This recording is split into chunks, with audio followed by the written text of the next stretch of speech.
Hey guys, welcome back to the channel, welcome back to a new video. Hope you guys are all doing fine. I was gone for a few days, so I'm sorry you had to miss me. I was traveling to a lot of countries, from Colombia to Miami, Paris, Amsterdam, all kinds of flights, delays, cancellations, whole bunch of crap, but we're kind of back up and running, so therefore no camera yet. Hope you guys didn't burn down the house when I was gone. Of course we're going to look at the chart, so let's start diving in, but not before I ask you to smash that like button, subscribe, click on the bell, click on all so you don't miss anything. Leave me a comment, share this video with your friends if you think that's useful. Feel free to check out the links in the descriptions. 2 links are to my Instagram and Twitter, feel free to follow me there. The rest are affiliate links. Alright, we're only doing BTC today, no Ethereum.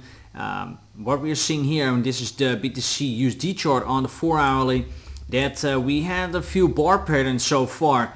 So we went up here and then we just went down again, and then we went up here, went down again, and up here and down again.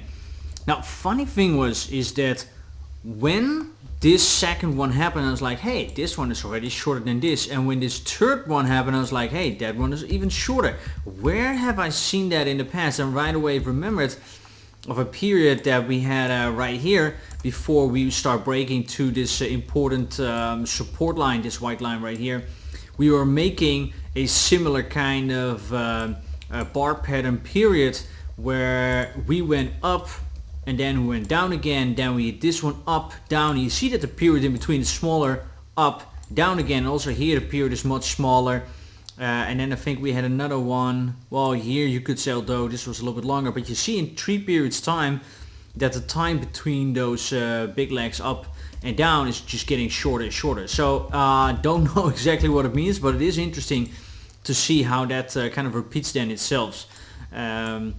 If we are zooming in a little bit, then we have unfortunately a blood diamond printed trading range. Nothing new. You see that we're still in that trading range. I have to say the exact price where we are right now, 30,100, is a little bit no man's land, because actually we are not really down at support. For example, here the high volume node at 29,800, or approximately here the 29k, that yellow support line, to say, hey, you know, we're bouncing off, we're going higher, I can put in a long. But we also not really are in that resistance area, this top right here, 31k, 31,500 or 33,000, to say, you know what, we can hunt for shorts again. So a little bit no man's land right now to put in a trade. If we're looking at the indicators, yes, then we're seeing that the money flow is going down. Here also it's a little bit ugly with the momentum wave, because you see red dots, green dots, red dot, green dots, all following each other up quite fast. So I think I actually also picked a pretty good time not to be trading. I mean, yes, I have been trading this one, sold the position. After that I was just gone, so I missed the move down, missed the move up and down. Yes, I could have been nice trades, but so far it is a little bit sideways action. And we're also seeing that back in other markets where we're going to look at anytime soon. So right now I would say do not put in a trade unless we maybe bounce off here for 29,800 ish, if else the 29k, and if else this white line was been supported already a few times, 28,600, 28,500, depending on what kind of chart you're taking. And then resistance on top. Let me do that one more time real quick. 31,200, 31,500, if else 32, 33. So the trading range is quite narrow.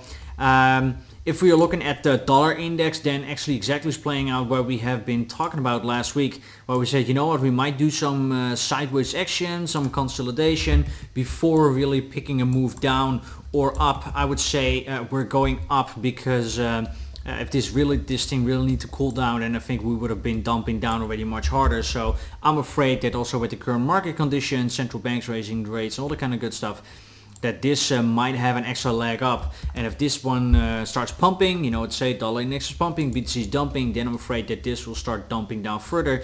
But the sideways action of the dollar index also kind of makes that Bitcoin is kind of going sideways here in this price range right now. So what we're seeing totally makes sense.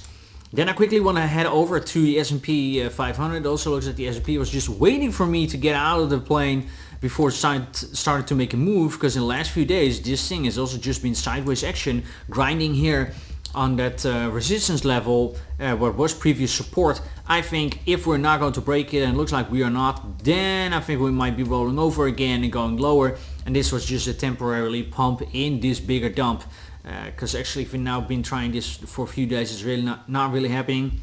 We should really have like a news driven event now to make this go higher, if else I think sell-off is on again and we're going lower. So yeah, that is actually a very quick wrap up. So like I said, right now not really looking for a trade since we're not in my preferred levels. If you are in trade, then let me know. I'm curious what you're looking out for right now. Let's quickly also do the 1 hourly. Let me see if I see something interesting here. No, actually also you can see here the money flow, yes, a little bit in the red, but it's just a bit weak. The momentum waves are not very thick to the upside or the downside. RSIs are here a little bit split, so I don't know, man. Looks a little bit ugly right now to put it in trade. New York's gonna open up anytime soon, so might that give us some action. By the way, what I'm just thinking about is European Central Bank said that they will confirm a rate hike. That might set things a little bit into motion. Not a lot, 25 basis points, which is 0.25%. I think it's an absolute joke compared to the 8.1% we had in May. This 8.1%, I also, to be honest, I do not believe it, because the method of calculation for the inflation has been changed multiple times in the last few decades. Meaning that the real inflation might be much higher, but according to their calculations it's quote unquote only 8.1%. So not only do I think that the inflation is higher than 8.1%, I also think that this 0.25%, so 25 basis points, is an absolute joke. Like, if your inflation is so much more higher, 8 times 4, so it's 32 times higher than you have your interest rate. What do you think 0.25% is going to do? I think it's just, I think it's absolute politics to show, listen, we are going to do something, but not a lot. So it's a bit of a joke.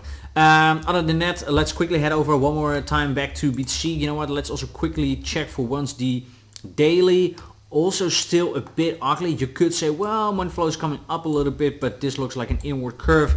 Also here the momentum waves are just weak, just a little bit on the top, red, green, red. I would not be surprised if this zigzags a little bit before we're really choosing direction.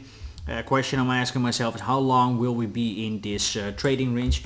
I said last week I would not be surprised if we stay there for at least a week. Well, we're already 3 or 4 days in, so far so good. But at a certain point, of course, we will lose the trading range here. Alright, that I think was my bell, so I think I need to wrap up the video right now. I hope you guys like it. If you do, then please show your appreciation by liking, subscribing, click on the bell, click on all so you don't miss anything. Leave me a comment, share this video with your friends if you think that's useful. Also feel free to check out the links in the description. I will be posting on Twitter again a few times today and tomorrow. So since I'm now out of the plane, out of the air, I'll be back to deliver enough content for you guys. Thank you guys so much. See you next one. Bye bye.